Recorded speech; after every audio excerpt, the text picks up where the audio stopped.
Welcome back. என்னுடைய name வந்து Deepika. So இன்றைக்கி நான் எதை பற்றி பேச வந்திருக்கேன் அப்படிங்கிறத பார்க்குறதுக்கு முன்னாடி கிட்டத்தட்ட ஒரு 10 நாளாகவே நான் வந்து வீடியோ அப்லோட் பண்ணலை. அது வரைக்கும் ஒரு 31 பேர் வந்து என்னை சப்ஸ்கிரைப் பண்ணி வச்சுருக்கீங்க, என்னை ஃபாலோ பண்ணிகிட்ருக்கீங்க. அதுக்கு ரொம்ப ரொம்ப நன்றி. ஏன்னா ஜஸ்ட் த பிகினிங் தான் அது இல்லையா. ஸோ 31 பேருங்கிறது எனக்கு பெரிய விஷயந்தான். ஏன்னா நான் அப்லோட் பண்ணதே கிட்டத்தட்ட ஒரு 5லேருந்து 6 வீடியோ தான் அப்லோட் பண்ணியிருப்பேன். அதுக்கு 31 சப்ஸ்கிரைபருங்கிறது ரொம்ப ரொம்ப பெரிய விஷயம். ஸோ சப்ஸ்கிரைப் பண்ணி பார்த்துட்ருக்க உங்கள் எல்லாருக்குமே ரொம்ப ரொம்ப நன்றி. ஏன் ஒரு 10 நாள் நான் வீடியோ அப்லோட் பண்ணல அப்படின்னு பார்த்தோன்னா, என்னோட மொபைல் வந்து உடஞ்சிடுச்சு. ஸோ அதனால தான் என்னால் ஷேர் பண்ண முடியல. இப்போ எல்லாம் ஓகே தான். ஸோ இன்னையிலேருந்து டே பை டே டெய்லி ஒரு வீடியோ வந்து கண்டிப்பாக ஷேர் ஆகும். என்னை பிடிச்சி பார்க்குற எல்லாருக்குமே ரொம்ப ரொம்ப நன்றி. ஏதாவது கமெண்ட் இருக்குது, ஏதாவது தப்பாக இருந்தாலும் சரி, சரியாக இருந்தாலுமே சரி, ஏதாவது கரெக்ஷன் நான் பண்ணிக்கணும் அப்படிங்கிறது இருந்தாலுமே சரி, கண்டிப்பாக கமெண்ட் செக்ஷனில் ஷேர் பண்ணுங்கள். நான் அதை வந்து சேஞ்ச் பண்ணிக்கிறேன். ஓகேங்களா? சரி, ஓகே. இன்றைக்கி நான் எதை பற்றி பேச வந்திருக்கேன் அப்படின்னு பார்த்தோன்னா, தமிழ்லேயே பார்த்துருப்பீங்க. பர்சனலாக என்ன இந்த டாப்பிக்கை பொறுத்த வரைக்கும் என்னோட விஷயம் என்ன அப்படின்னா, நான் ஸ்கூல் படிக்கிறப்பலாம் இதுக்காகவே ஓடி வருவேன் வேகமாக. இந்த ஷோ வந்து மிஸ் பண்ணிடக்கூடாது அப்படின்னு சொல்லி ஓடி வந்த காலம்லாம் உண்டு. டிஸ்கவரியில் வந்து மேன் விசஸ் வைல்டுன்னு சொல்லி ஒரு ஷோ வந்து கண்டக்ட் பண்ணிட்டு இருப்பாங்க.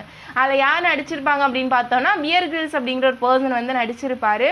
அவர் பேசுகிறதே எனக்கு அவ்வளோ ஆசையாக இருக்கும். ஸோ என்ன மாதிரி எத்தனை பேருக்கு இருக்கேன், எத்தனை பேருக்கு பிடிச்சிருக்கும் அப்படிங்கிறது எனக்கு தெரியல. மேக்ஸிமம் பீப்புள்ஸ்க்கு வந்து இது ரொம்ப ரொம்ப பிடிச்ச ஒரு ஷோவாக தான் இருந்தது இன்னைய வரைக்கும். ஸோ இந்த ஷோ வந்து யார் யாருக்கு பிடிச்சிருக்கும், எதனால் பிடிக்கும் அப்படிங்கிறத கண்டிப்பாக கமெண்ட் செக்ஷனில் ஷேர் பண்ணுங்கள். ஓகேங்களா? ஸோ அந்த பியர் கிரில்ஸோட நெட்வொர்க் தான் இன்றைக்கி பார்க்க போகிறோம். அவங்களோட ஹோல் நெட்வொர்க், அவங்களோட எப்படி சொல்கிறது, முழு சொத்து அப்படின்னு சொல்லுவோம் இல்லையா. ஸோ நெட்வொர்க் தான் இன்றைக்கி பார்க்க போகிறோம். ஸோ வீடியோவை ஸ்கிப் பண்ணாமல் ஃபுல்லாக பாருங்கள். ஓகேங்களா?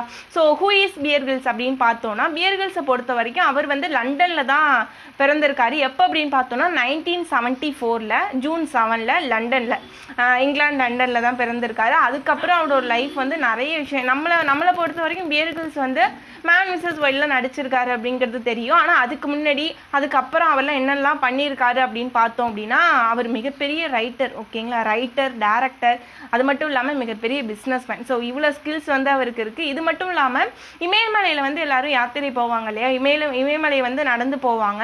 ஸோ அந்த மாதிரி பியர் கிரில்ஸ் வந்து ஒன் டைம் நடந்து போயிருக்காரு. நடந்து போகிறப்போ ஒரு விஷயம் வந்து அவர் மனசில் வந்திருக்கு. என்ன அப்படின்னா, நம்மளும் ஏன் இந்தியன் ஆர்மியில் வந்து ஜாயின் பண்ணக்கூடாது, இந்தியன் ஆர்மியை பார்த்துட்டு நானும் ஜாயின் பண்ணிக்கலாமா அப்படின்னு சொல்லி இன்ட்ரெஸ்டடாக கேட்டிருக்காரு. பட் ஆனால் அவர் பிரிட்டிஷியன் இல்லையா. ஸோ அவர் வந்துட்டு இந்தியன் ஆர்மியில் ஜாயின் பண்ண முடியாது அப்படிங்கிற விஷயத்தையும் சொல்லியிருக்காங்க. இந்தியன் ஆர்மியை பார்த்து தான் அவர் ஆசைப்பட்டு கேட்டிருக்காரு. இருந்தாலுமே அவரால் ஜாயின் பண்ண முடியலன்னோட பிரிட்டனோட டெரிட்டோரியல் ஆர்மியில் கிட்டத்தட்ட 3 இயர்ஸ் வந்து இருந்திருக்காரு. பியர் கிரில்ஸை பொறுத்த வரைக்கும் இவர் பிறந்தப்ப 1974 இந்த அளவுக்கு நெட்வொர்த்துங்கிறது கிடையாது, சொத்து மதிப்பு அப்படிங்கிறது கிடையாது. ஆனால் இப்போ 2020 அவரோட நெட்வொர்த், அவரோட சொத்து மதிப்பு எவ்வளோ இருக்குது அப்படின்னு பார்த்தோன்னா, கிட்டத்தட்ட $20 மில்லியன்.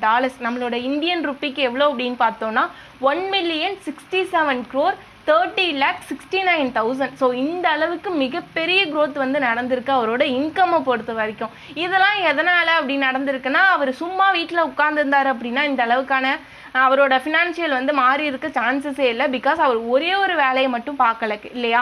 அவரால் என்ன முடியுமோ எல்லாமே பண்ணியிருக்காரு. ரைட்டராக இருந்திருக்காரு, டேரக்டராக இருந்திருக்காரு, பிஸ்னஸ் மேனாக இருந்திருக்காரு, ஆர்மியில் இருந்திருக்காரு, மூவி நடிச்சிருக்காரு. ஸோ இந்த மாதிரி நிறைய ஸ்கில்ஸ் வந்து அவர்கிட்ட இருக்குது. யாருமே ஸ்கில் இல்லாதவங்க கிடையாது. எல்லாருக்கிட்டுமே தனிப்பட்ட ஒரு ஸ்கில் வந்து இருக்கும். அதை வெளிக்கொண்டு வரது நம்ம கையில் தான் இருக்குது. அது வந்து கட்டாயமான ஒரு சுச்சுவேஷன் வரப்போ வெடித்து வெளியில் வரும் அப்படிங்கிறதையும் நிறைய பேருக்கு தெரிஞ்சிருக்கும்.